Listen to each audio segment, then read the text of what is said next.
பார்த்து வருகிறோம். அதிமுக கூட்டணியில் ஆம்ஸ்ட்ராங் மனைவி பொற்கொடி திருவிக நகரில் போட்டியிடுவார் என சொல்லப்படுகிறது. இது குறித்த விவரங்களுடன் செய்தியாளர் கோகுல் இணைந்திருக்கிறார். கோகுல், விவரங்கள். ஆம்ஸ்ட்ராங் மனைவி பொற்கொடி ஆம்ஸ்ட்ராங் தமிழ் மாநில பகுஜன் சமாஜ் கட்சி என்ற கட்சியை நடத்தி வருகிறார். அவருக்கு அதிமுக கூட்டணியில் ஒரு இடம் வழங்கப்பட இருப்பதாகவும், சென்னையில திருவிக நகர் தொகுதி பொற்கொடிக்கு வழங்கப்படலாம் என்ற தகவல் வெளியாகிறது.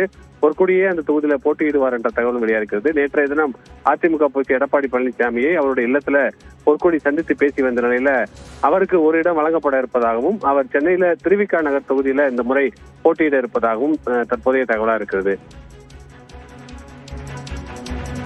விவரங்களுக்கு நன்றி கோகுல்.